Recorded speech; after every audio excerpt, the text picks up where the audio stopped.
Hello viewers, welcome back. Logical short series कुछ time के बाद अपलोड हो रहा है। कुछ रीजंस के वजह से क्वेश्चंस नहीं आ रहे थे, पर अब कोशिश रहेगा कि ये वापस से पहले की तरह कंटिन्यू रहे। चलिए, तो हमारा प्रीवियस क्वेश्चन नंबर 33 था। आपको 6 कॉइन्स दिए हुए थे और उनको इन 9 बॉक्सेस में प्लेस करना था।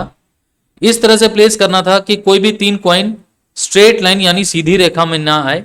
तो इसको प्लेस करने का हमारे पास दो तरीका है, दो रास्ते हैं। या तो एक कॉइन को आप यहां डालिए 4 में, एक को 1 में डालिए और एक को 2 में डाल दीजिए, और बाकी के 3 कॉइन्स को 6 में, 9 में और 8 में अपलोड कर दीजिए। एक ये तरीका है जिससे कि हम कॉइन्स को सेट कर सकते हैं। और दूसरा तरीका है, एक कॉइन को डाल दीजिए 8 में, एक को डालिए 7 में और एक को डालिए 4 में।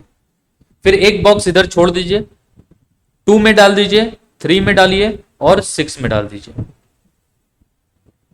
ये दो तरीके से हम इन 6 कॉइन्स को अगर प्लेस करें तो बिना किसी सीधे रेखा में इनको प्लेस किया जा सकता है। तो करेक्ट आंसर है 1 2 4 6 8 9। इन 6 बॉक्स में डाल दीजिए, या बॉक्स नंबर 2 3 6 4 7 8। चलिए, हमारा दूसरा सवाल था, एक कक्षा में राम का स्थान ऊपर से 9वां है, यानी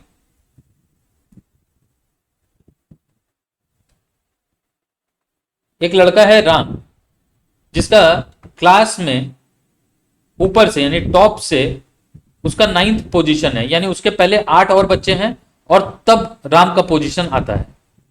और लास्ट से यानी बॉटम से, पीछे से उसका 30th पोजीशन है, यानी उसके नीचे 29 स्टूडेंट हैं और तब राम का पोजीशन आता है।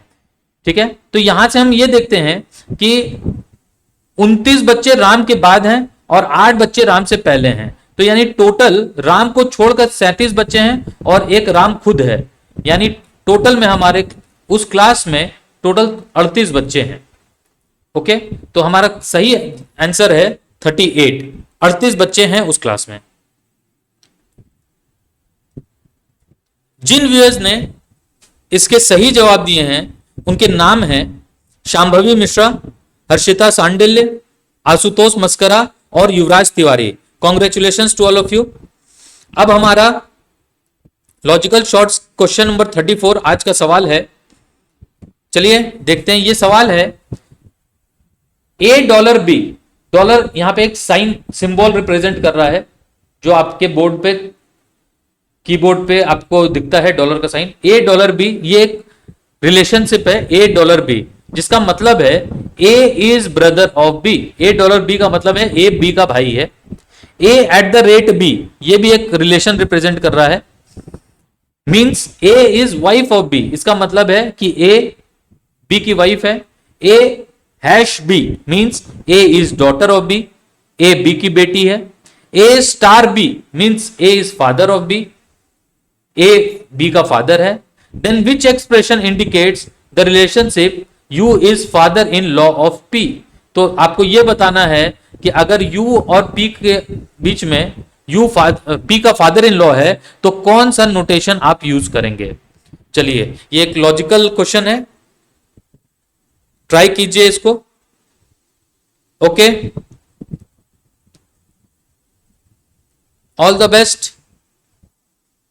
और आप अपने क्वेरीज या कोई भी सजेशन इंस्टाग्राम पे भेज सकते हैं और हमारे चैनल पे भी हमें कमेंट के थ्रू बता सकते हैं। Thank you very much.